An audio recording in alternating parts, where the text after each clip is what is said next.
welcome to Thomson Reuters Talks Financial Crime. I am your host, Gina Gerva, attorney and manager of market insights and thought leadership for our corporate and government business at the Thomson Reuters Institute. We are continuing along today with the pervasive issue of synthetic identity fraud, one of the fastest growing frauds in the United States.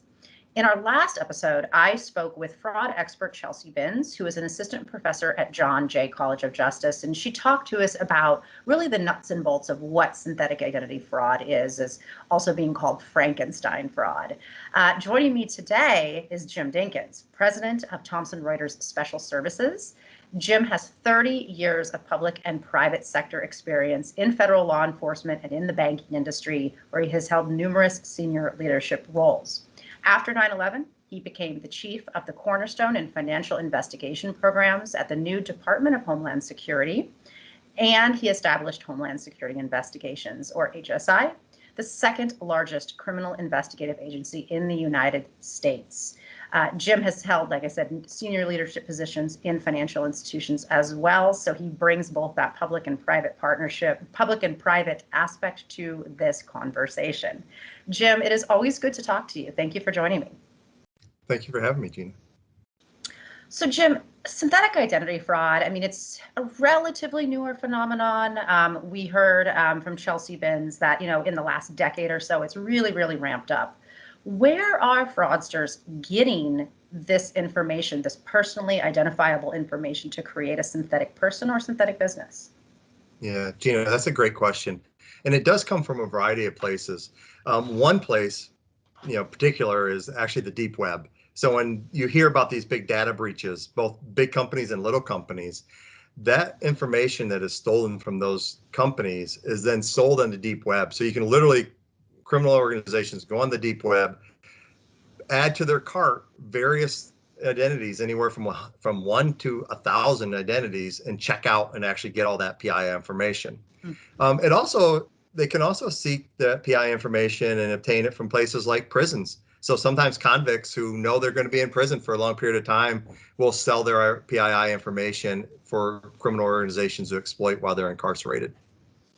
Yeah, that's so interesting too, because we've had some reporting coming out of Thomson Reuters, some of our Reuters journalists saying that with synthetic identity fraud, you could actually buy identification or ID for like $2 a pop, for instance. So it really, off the dark web. So it's really an interesting topic, and also what you're saying about inmates. We've seen that a little bit with unemployment fraud and the recent COVID-19 fraud that we've seen, where inmates are actually applying for fraud using and selling their own identification. So it's really been an interesting issue.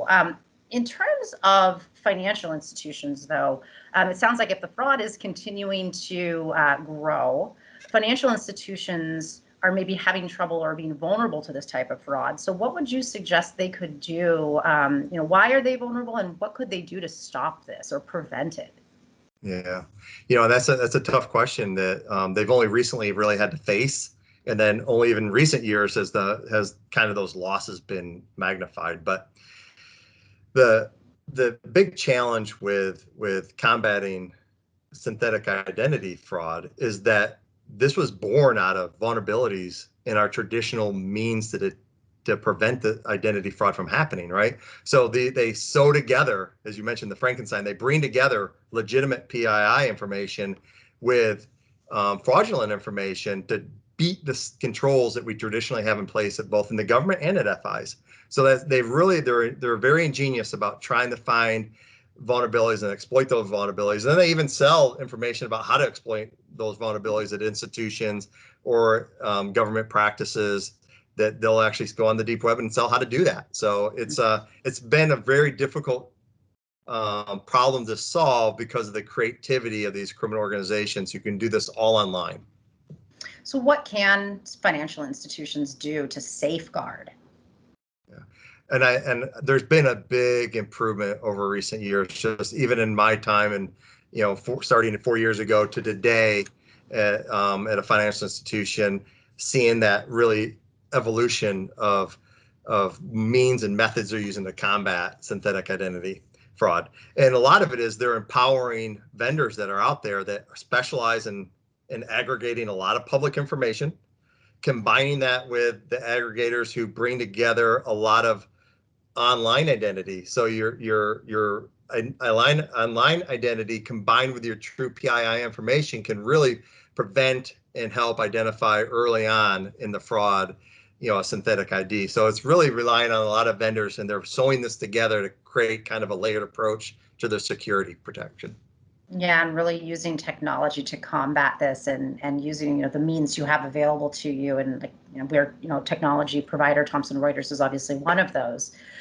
In terms of some recent just guidance that has come out, so FinCEN, the U.S.'s anti-money laundering watchdog, has released guidance on how financial institutions can actually share personally identifiable information about their customers if they believe it's tied to a suspicious transaction. So actually tied to something that could be criminal.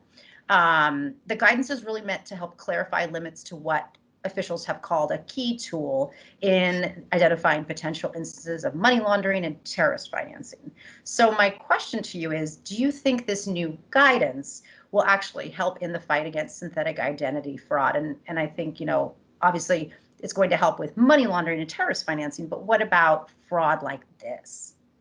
Yeah, that's another great question. And every time that they clarify when the 314B process, which was brought up, and that's of the USA Patriot Act. It was after 9/11. We needed financial institutions to come together to combat money laundering and terrorist financing. And anytime that the government specifies, like FinCEN did on this, when you can use that, make it very clear, that's a great thing. Right, it's a great thing to combat money laundering. It's a great thing to combat terrorist financing. But I think we also have to remember that it's not a tool to use for simply identity fraud.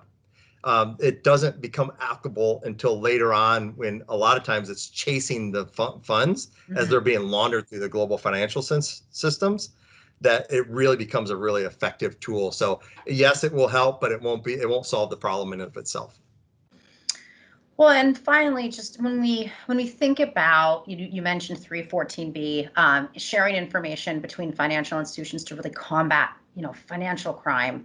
I mean, how important is that collaboration between financial institutions and law enforcement in the fight to detect and prevent synthetic identity fraud?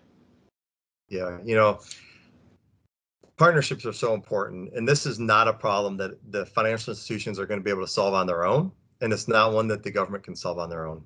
It's going to take both private sectors and the government coming together to work together to combat this. And it will also require third parties, vendors who specialize in providing critical information that can help monitor and detect early on, if not prevent, the use of a synthetic ID. So it really comes down to a partnership of them coming together. Criminal organizations seek to exploit these vulnerabilities, and it's a moving target. So if that partnership isn't continuously identifying the newest and recent trends about how they're going to try to beat the controls that we put in place, we're going to lose. So it's really critical, this partnership between the government, financial institutions, and even other vendors that provide critical information and tools. So important. Well, Jim, thank you again. It's really always a pleasure to chat with you about these topics. And sounds like there's a lot more to come when it comes to synthetic identity fraud. But thank you for sitting here and chatting with me today. Jim Dinkins, Thomson Reuters Special Service President.